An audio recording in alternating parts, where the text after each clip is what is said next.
one of the main things coming out is the Knicks and their dream targets. Their most realistic targets coming out right now. Who are they? And better than that, who can help announce who those particular players are? Well, if you're looking for that, Bleacher Report, they help break down all of the dream targets for the Knicks this offseason, but they go in a little bit deeper. They help us understand the most realistic opportunity targets as well, too. So we're going to break down all of that and so much more today. If you're not already subscribed to the channel, go ahead and hit that subscribe button now and make sure you have notifications turned on so you don't miss a second of the new content. And now, let's get started. The Knicks' dream targets per Bleacher Report have been revealed. And I'm so happy to talk about all of these targets with you guys today. If we take a look here, they gave us the dream and realistic offseason targets for every NBA team. And honestly, they did that for the New York Knicks as well. Now, something we have to consider here, something that we just need to understand, potential spending power here for the Knicks. They have a non-taxpayer mid-level exception of $12.9 million. Who are the dream targets? Because that's what everybody has been asking me. Per Bleacher Report, who are the dream targets for the Knicks to go after? Well, if you're asking for those questions, we have the answers. Shout out to Bleacher Report for giving us the following information here. So according to them, they are stating here, the dream targets for the Knicks: Joel Embiid, Giannis Antetokounmpo, Paul George. I don't know why he keeps making these lists.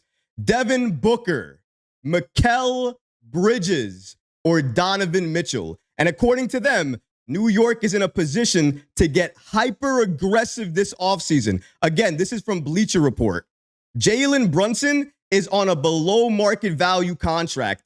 Bojan Bogdanovic is on an expiring deal. And the Knicks have tons of draft capital. They might as well call around, even if some of the stars listed above aren't even on the trading block right now. You see, I'm happy they said that. I'm happy they ended that quote by mentioning that some of the dream targets aren't even really targets right now because we don't know if they're going to be available. So let's point that out first. A lot of the targets on there, the Giannis Antetokounmpos, the Joel Embiids, we have no idea if they're going to leave their franchise. With Joel Embiid, it's always a question mark with him and Philadelphia because in the past, I've been very pro Embiid. I've loved Joel Embiid because I like his fit and also superstar MVP level player. There's so many good things to say about Joel Embiid, so we want to put that in perspective as well. So Joel Embiid, a couple of seasons ago, maybe even last season, you could talk about it to the fact that Joel was the #1 target on the Knicks list. You guys remember Leon Rose and Worldwide West.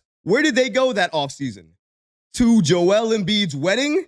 And according to multiple NBA insiders at that point in time, I'm not saying they were tampering, but they at least had discussions about, hey, what if you came to New York? Maybe it would look better for you in New York. Maybe we have better pieces for you in New York. And maybe you can make the argument even better now that the Knicks eliminating the Sixers, you can go back to Joel and say, hey, I told you, you should have joined us. We just eliminated you and we barely had a roster. If we could do that without a roster, fully healthy, what do you think we're doing to you? Do you want to join what's coming or do you want to face the impact? I think that's what Joel Embiid is going to have to ask himself, but that's all dependent on if he's going to be available and even if the Knicks want him. And personally speaking, my opinion on the matter, I don't want Joel Embiid anymore. And here's why. Joel Embiid, what this man did in the playoffs, have we all forgotten? Am I the only one that remembers his dirty plays, grabbing Mitchell Robinson's ankle while he's in the air? This man is airborne, and he's getting grabbed by Joel Embiid.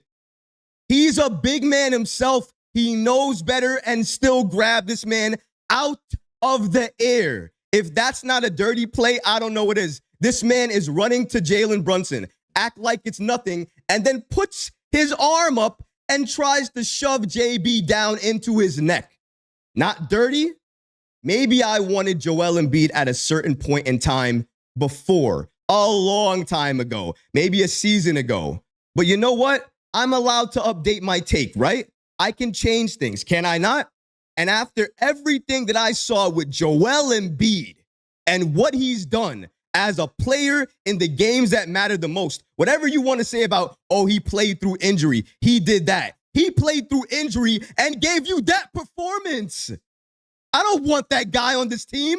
Toxic, bad. That's not good for culture. That's not good for what you're building. And this season taught me something more than anything else. He is injury prone. He cannot show up during the games that matter. The Knicks just eliminated him, and he had Tyrese Halliburton, a fully healthy Tyrese Halliburton. That team had more talent and was healthier than us going into that series. And what happened? What happened? We still beat them. So, question, is Joel Embiid a trade target? I guess to Bleacher Report, he is. But to me, to most New York Knicks fans, he's not. He's not a dream target. Not at all. Not anymore. He lost that when he grabbed Mitchell Robinson's ankle. That's when it all went away. He did that, poof, gone. You're not on the list anymore. You're blacklisted. You're gone. Burn notice. That's it. A little warning for you guys if you're from other teams and you're just wandering into the chat. Be a little careful. There's a lot of Knicks fans in there, and you know how we get in New York, right? What's the word? Back in my day when I was growing up, they called it gully. Why are we going to go after Embiid when if we go after him, we have a question mark with each and everything that we do moving forward? How do you build around the question mark? How do you do that? You can't. I don't know how the Sixers are even been able to do it. It doesn't make sense. James says, Embiid is better than any Knicks player ever. Let's see here. We got Levi. Titus Jones for the mid-level or Chris Paul? Oof. Ooh. Oh, we getting there? Are we at that level right now? Talking Chris Paul? He's not even on the list. Bleacher Report didn't even add Chris Paul. I'm going to stay away from that one for a second. Maybe we'll circle back. And then Drip says, leave Embiid in Philly. I appreciate all you guys. I appreciate your comments, and I agree with all of them. Embiid showed his true colors. I'm good on that. Sounds like most of you guys are good on that. We don't need him. I don't want that type of player on this team. I understand his skill set. I understand what he can do for this team when healthy. But the when healthy aspect starts getting less and less each and every season. I'm good on Joel. But if you guys want Joel, let me know in the chat gang real quick, because I would love to hear from you guys. If you enjoyed these clips from the live show, be sure to subscribe to the channel and have notifications turned on so you don't miss any new episodes or when we go live. Thanks for watching, Knicks fans, and until next time, peace.